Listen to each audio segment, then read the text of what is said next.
both are convinced that spying on their kids and even putting tracking devices in their cell phones is the right thing to do.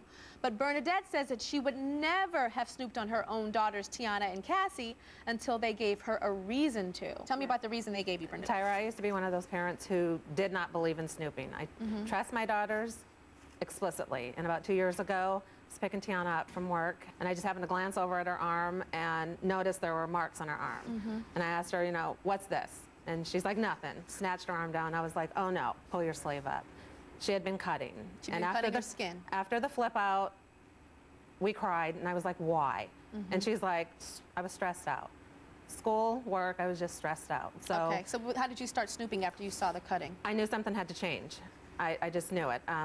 Phone checks. I started checking phones, and thank God I did that because Cassie was communicating with somebody in Texas, and I knew she doesn't know anybody in Texas.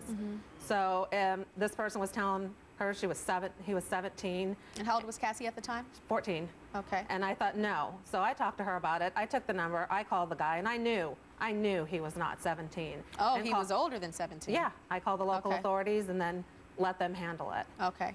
And then you have new rules. Tell me about the email rule. There's no email. We took the internet out. No Facebook, no MySpace. There's no going to parties. If they want to hang out with friends, they come to our house. Party that way. You know, Tiana, she's 17. Tiana's 17. She drives. She has to text me when she gets to school. She has to text me when she leaves. If she goes to work, she has to text me when she goes to work. She has to text me when she leaves work because she is my child. I'm a parent. I love them. I'm concerned. Okay, and because of that situation, I knew rules had to change. Bernadette taped a typical day of snooping on her daughters, Tiana and Cassie. Let's see it. Getting ready to go through Tiana's room. So let's start our little journey here. First thing, if she has dirty clothes, I'll probably just go down here and just simply go through her pockets, see if there's anything in there. Bernadette does room checks on both daughters a few times a month. I'll pop the sheet up. I'll just start gently running my hand through it. I'll lift underneath the bed, and you can see there's nothing under there. The last thing I'll probably do is I'll come to the trash, and I'll just sit there and I'll take it out. And I just have newspapers. Let's see. Okay, here would be a note. But the note is from her boss, so that's a good thing. I think Cassie keeps her room this way on purpose, so nothing really stands out. I'll just go over here and I'll just start moving around. She's big into the magazines at 17. And if she keeps some kind of journal, she'll probably keep it with her. I do it for her sake and for my sake too, because I want to make sure that she's being honest with me in what she does. How'd that make you feel, Tiana, looking at that? I can't believe you dug through my trash to see who wrote me that note. Because when I do ask you questions, sometimes I'm not saying you're lying, but you always omit certain things, and maybe it's because you feel like you can't share your feelings, but I'm here for you.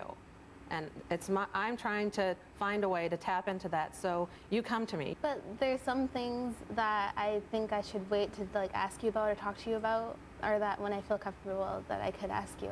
And those are the things that in the first place made you stressed out because you were keeping them all in. That's why. We'll be right back. Today we're with moms who admit that they spy on their teens every single chance that they get. With us is Bernadette's mother, actually, Alexandra. Stand on up, Alexandra. So, this is not strange to you. Tell me why what's happening is not odd. Because I'm a second-generation snooper. My mother did it to me, and I did it. And I did it to Bernie, and now she's doing it to her children. So tell me what you used to do with Bernadette when she was younger. I used to go through her purse. I used to check up where she said she was going, go through her room. And what was the outcome of you being so snoopy on her? How did she turn out as a teen when she was like 18 years old? Oh, when Bernie turned 18, she just lost all control. She just went out there and no rules. She just did everything because I never allowed Bernadette to be Bernadette. You know, Bernadette was being what I wanted her to be. How do you react to what your mom did? When I was growing up and you were snooping, it was because you didn't trust me. It was because even if I brought home good grades, I was still untrusted. And that made me feel unloved. So yeah, when I turned 18 and I started to be wild, it's because I felt unloved, I had low self-esteem, and what I do with them, they know why I do it. They know that it's because I love them. They know that they gave me a reason not to do it. I didn't say that I didn't trust them. I trust them. I trust them and I love them. But the situation in my growing up and you snooping on me, it was because you always thought I was a liar and doing things wrong. It wasn't the fact that you loved me as a mother. I did love you as a mother, and if I portrayed that to you, Bernie, that wasn't why. It wasn't. Grandma, do you think that she's going too far with her daughters? Do you think she's making the same mistakes that you made? Yes. Okay. Yeah? Now, the one thing that's different, they know I love them. I build their self-esteem. I don't tear them down. Well, I can't change what I did. No, you can't. But do you really And I am very sorry that I did. I see that Bernadette has some rage and some anger and some pain. But one thing that stood out to me is you said, what I do is I build their self-esteem, I don't tear them down. And I cannot help but look at your daughter Cassie's body language right now. And you say that you built their self-esteem. This whole time, her head has been down, she's been hunched over, and she's holding for dear life to the edges of that sweater. She's angry that I do what I do. She thinks I don't trust her, but I trust both of them. How do you feel, Cassie?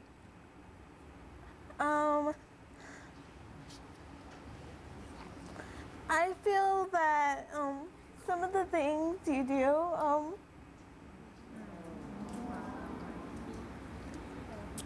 Cassie, let her talk. Come on, let her talk. it makes me like mad because I feel like because of what I did, that even though it was bad and it was wrong, but it's not like I do that all the time, and I've moved on, and I feel like you can't move on from it, and that you use that as an excuse to like snoop on me, and it makes me mad, and yeah. And I don't intend for it to be hurtful. If they wouldn't have done what they did, I probably wouldn't be snooping today. And it's not snooping to hurt, it's snooping because I'm trying to protect them from that, and at the same time give them the foundation to be strong women and stand up on their own 2 feet, not depend on anybody. Okay, do you see Cassie right now? She's crushed. I know. Okay. I know. I feel that that was you 20 years ago with your mom. That was you feeling broken, but it has turned into rage.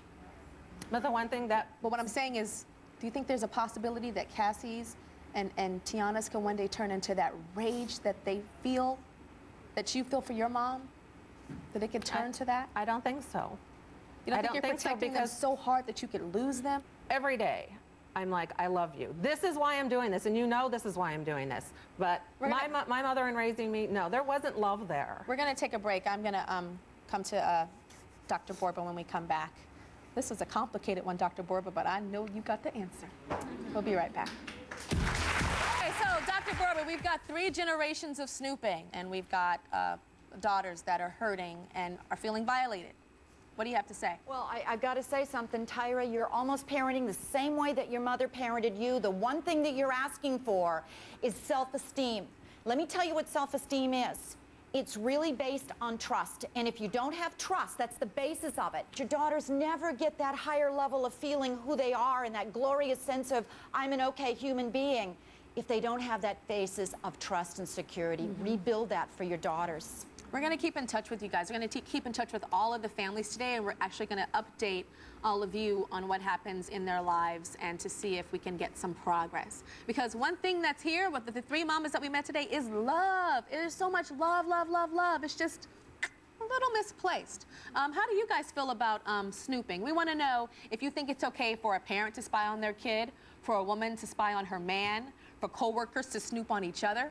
Go to tyrashow.com and tell me how you feel. And while you're there, you can take our Should You Snoop quiz, and we'll see you later.